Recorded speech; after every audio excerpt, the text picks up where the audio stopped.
Hiya folks, you're very welcome along to John's Garage this week. This week we're going to try things a little bit different. Let me know in the comments if you like what you see, if you enjoy it, or if you just prefer me to stay with the standard format. Other than that, make sure you've subscribed to the channel. So let's get on with it. This week we are having a look at a 1991 Japanese domestic market, or JDM, Toyota Sera. So I really hope you enjoy this one. It's very, very special.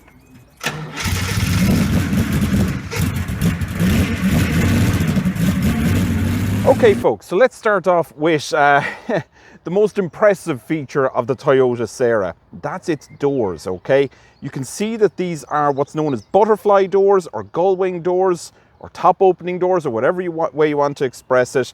But essentially there is two hinges, and a strut, one hinge up here, one down here, and then a strut that lifts up the door, and they work very, very well. They're actually very easy to get in and out of once you know what to do, and I'll demonstrate that in a few minutes. Other than that, the key thing to know with these doors is they're all glass. This is one single piece of glass that's been molded for the door. And of course, there is a part of the window which is separate here, which can drop up and down and allow you to put down the window to throw maybe change in at a toll bridge, or to maybe order your Big Mac or whatever it is you're ordering in a drive-thru. So what else is important to note here? So the story goes that these doors were the inspiration to Gordon Murray when he was designing the McLaren F1, which has a very, very similar door design, in fact, almost identical door design in the McLaren F1 of the mid-1990s, okay? Whether that's true or not, I can't verify. I haven't seen Gordon Murray say it's true or not, but everybody online seems to think that that's the truth of the doors. So let's jump right in and have a little look at the interior. Again, very, very special interior in this car. Okay, so you're very welcome along. You can see the interior. It's actually not as tight in here as I was expecting it to be. Beautiful interior, great example of early 90s design, car design, and a real show of personality here from Toyota. So what have we got in here? Well, first of all, there is a couple of mods here, the steering wheel being one, and also this little gauge here, which I'll explain in a few minutes' time. We've lovely yellow dials on the dashboard, nice and clear, nice and crisp, very easy to read, nice and simple as well, which is something personally I really love in a car. I don't like things being overly complicated. We have that yellow finish going to all the buttons across the dashboard. You can see again aftermarket stereo here, and I'll explain that in a minute. And this very important little manual gearbox, okay? We also have 3 speakers here in the dash. This is fitted with the uprated SLSS sound system, and I'll explain that in a few minutes when we go around to the boot. But needless to say, it's incredibly powerful if it works. And unfortunately, because the head unit here has been changed, it doesn't work in this particular car. But for those of you who are aware of it, you'll know exactly what it is. We also have drinks holders here in the dashboard. That was an optional extra as well that's fitted. And of course, over here in the corner, we have a flare, which is standard fitment in all Japanese cars. Also worth pointing out, these are the original Sera mats, okay, fitted. Very, very rare, very, very early 1990s Japanese kind of design and colors to them. But they're of their time, they're great to see them fitted here in this particular car. Also, this teeny tiny little center armrest works pretty well, nice and deep, but there's not a whole pile of room going on in there, really. There again, anyone who owns an early 90s Toyota MR2 or Celica will recognize these buttons from that as well. And of course, an optional fitted Momo wooden steering wheel and 3-spoke steering wheel. Very, very nice to see it. Of course, we have electric windows as pointed out, and the doors. And to operate the doors, all you do, pull that lever, give it a little nudge, and up she goes. And that's it. Okay, I'm going to demonstrate how to get in and out of a Toyota Sera without making a complete fool out of yourself. It's actually quite easy when you know how, but if you don't know how, you're going to stumble around, bang your head, dirty your trousers, and do all of that kind of stuff. So the procedure is as follows. Walk up to your Sera, put your hand on the door handle, and just throw yourself in and close the door like so. Exiting, it's pretty similar, but straightforward enough. Pull the door handle, give the door a little nudge, swing your legs, and just walk out of the car, and it's as simple as that.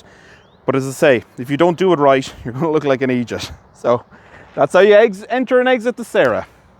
Okay, so a Toyota Sera from factory normally would have come with a 1.5 litre 4-cylinder engine, naturally aspirated, and generally speaking, for the vast majority of those, that was mated to a automatic gearbox. And it gave nice handling, but as a performer, it was a little bit dull. The owner of this particular one has enhanced it, shall we say, in a resto mod kind of way. Now, the only giveaway really is this strut brace here. Unless you're incredibly eagle-eyed, you won't know what you're looking at here. But what are you looking at? You're looking at a 1.3 litre turbo lifted over from a Starlet, and it's matted to a Corolla G6 6-speed gearbox. And I can tell you from the little drive I had earlier on today, it is a winning combination. It's absolutely brilliant to drive. It's a hoot. It's pint size, it's really light, it's beautiful handling. These had lovely handling anyway from the factory, but this one has been enhanced, and enhanced in a nice way. It's not overly aggressive, or it's not overly bumpy or anything like that. It's actually a beautiful job. So all credit to the owner for the enhancements they've made here. It's actually worked out wonderful. There's nothing really here to give the game away. What else have they done? They've upgraded the brakes to make sure that it can handle that handling, the extra power. And what power is it given? About 150 horsepower, which is not too bad. But in a light-sized car like this, it's beautiful. It actually handles really well on country roads. So very enjoyable little car to drive. Okay, one last thing I'm going to demonstrate before we have a little drive of the car is how do you get in the back, and are these seats usable? I actually haven't tested this, so we're going to find out the live way. I've pulled up the front passenger seat just to make entry and exit a little bit easier. So how do you get in the back? You flip this lever here, throw your legs in, you literally walk in, sit down, bang your head on the way, and then sit down. Legroom is actually fine. I'm not going to lie, my big head doesn't fit, okay? But other than that, it's pretty simple and pretty easy to get in and out of the Toyota Sera. Well, I say out, but I have to lift myself forward, grab that, and then I can step back out. And again, same procedure, grab the door handle and just walk out of the car again. Okay, I think it's important to start off by setting the scene of where this car came from, where it's set in the Toyota range, because being honest about looking at it, it's absolutely bonkers looking. So, where does it sit in the range? It was right at the bottom of Toyota's sports car range. So in the market in Japan at the time, it competed with the Nissan 100 NX, it competed with the Mazda MX-3, and if you look at those, you can kind of see similarities in the design, but the Sera had to distinguish itself from the others a little bit more. So what did Toyota do? Well, Gullwing doors fix anything. If you want to distinguish yourself, fit Gullwing doors to your car and everyone will look at it. Other than that, standard, these had a 1.5 litre 4-cylinder engine, producing a little over 100 horsepower, not particularly massively powerful or anything like that. 99% of them were fitted with a 3-speed automatic gearbox, or 3-speed plus overdrive I should say, and maybe about 1,000 of the models produced were fitted with a factory manual gearbox. Now this particular one we're driving here today is a manual, but it isn't a factory manual, just to point that out. But what is it? It's a 6-speed out of a Corolla G6. Underneath the bonnet is a beautiful, though you wouldn't think to look at it that there's anything particularly special under there, but it's a 1.3 litre turbo out of a GT turbo Starlet. So this thing can shift. It can shift very well. The owner's done a very, very tasty retro mod. I don't normally feature modified cars in any way, but I couldn't fault this one. The attention to detail was really, really good. It's someone who knows what they're doing, will say, has made this car, has made it their own, has set it up so it's beautiful handling. It's not particularly hard on the road in a bad way. It's well set up. They've looked after safety, so the brakes have been uprated. They've fitted discs on the rear. There isn't an anti-locking braking system on this, although it was available on the Sera. But this particular car doesn't have it, and you know what, I don't think it's any the worse for it. We'll say early Toyota ABS brakes weren't great, and they tended to jump in and try and save the day way too early, which of course blunted the car and didn't make it a particularly stunning car. There's a Triumph TR7 there, okay? Interesting things you see when you're driving around. Interior wise, there's no air conditioning in this particular car. Well, it's fitted, but it's not working. And with all this glass around the place, it gets hot in here, I'm not gonna lie. It gets very hot very quickly. When it comes to electric windows, what you have is these two little panels that drop down, two little windows that drop down, but they're not going to save the day on hot weather. You do have little plastic panels, and I'll show them to you in the boot, which fit up here above your head. And of course, they will block out some of the sunshine and make it a little bit more bearable to be in here. Other than that, the driving position is actually lovely and comfortable. It's actually really nice. It's not, as I say, it's not too hard on the road. All your dials are very, very easy to see. Buttons are all here, easy to hand. You have this lovely little, and it's small, but it's fully functional armrest here, which keeps you nice and comfortable. TRD gear knob. Other than that, it is a lovely example of early 90s Toyota. So loads of hard plastics, loads of, we'll say, functional plastics, functional fit and finish, and pretty much everything. Although this might look very, very bespoke, you look at the switches, you take off that panel, look at the switches, it's the same stuff you'd find in a Starlet or a Corolla, and probably even a Carina of this vintage. Okay, so there's nothing particularly unusual in that regard. Handling, as I say, is best described as fun. It's a nippy little car, and that GT turbo unit on these country roads, I'm not gonna lie, it feels brilliant. It's really lively little car, lots of energy, lots of get up and go. That's what you want in a small sports car like this. Now, who was this car aimed at? If you look at the marketing material for this car, it tends to feature young professional females. I would say this is a first car kind of thing. You've kind of made it, you want something cool, buy this as your first car. That's what I think who Toyota were aiming at. There is actually no Toyota badging on the car, by the way. It's worth noting. There's 3 Sera badges that I could see, and there's Toyota crest up front, but that's it. So I'd say Toyota were trying to distinguish this away as not something your parents may buy, okay? Something you would buy, you would covet, but it's not a Toyota, it's cooler than that. It has a really good sound system in the rear as well. This particular one has it fitted. It cost 1/3 of the price of the car new to have that fitted. You also have the Japanese flares still fitted, the original flare from this one, so it's not an electronic one, it's actually a real flare.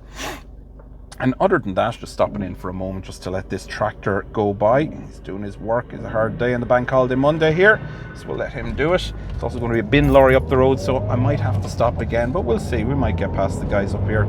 We're also out earning their crust. Now, there you go. You're all right. Go on.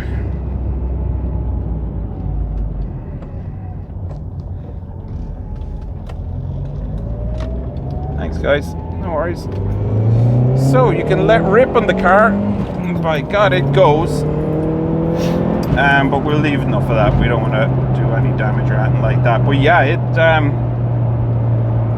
can go.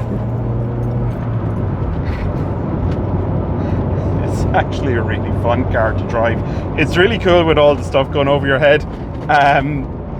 So I'm really delighted the owner let me take this out. As I say, it's a hoot. Somebody's made this for themselves. They've created what they wanted, and you know what? More power to them.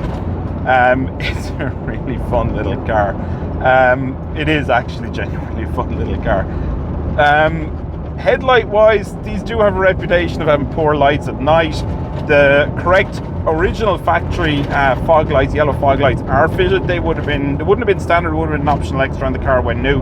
The owners retain them. Sometimes people convert them into low beam driving lights just to give that extra little boost of light in the evening time, but not this particular owner. It's a lovely car. As I say, it's a nice example of a resto mod, what can be done without having to do too much work to the car, using genuine parts to keep it as close to genuine and factory fresh as is absolutely possible. Other than that, it's, as I say, it's great fun. But yeah, no, supercar. I'm really delighted. The owner contacted me and said, "Jack, take this car out. It's worth filming," and I have to agree with them. It really is. A few little noises in the back. Listen, that's typical of early 90s Toyotas and hatchbacks and stuff like that. Just little rattles you get in the back. Nothing unusual standing out there. Yeah. So what happened to Sera when it reached the end of its production run? Well, this car was very unfortunate. It was born into a time in the Japanese market where, we'll say, it was designed when there was a lot of money around the late 80s. Japanese economy crashed in about 91, and the buyers for these cars just, I suppose, lost their job. They didn't have the money to buy what Toyota had produced, and they ended up in 95 cancelling production, and that was it. Toyota kind of went back to making their saloons, a couple of sports cars and hatchbacks and family cars, and just kept it nice and simple. Market moved on as well. Around that time you had the RAV4 came on the market, and that kind of took over, I suppose, the young sporty person who wanted something a little bit different.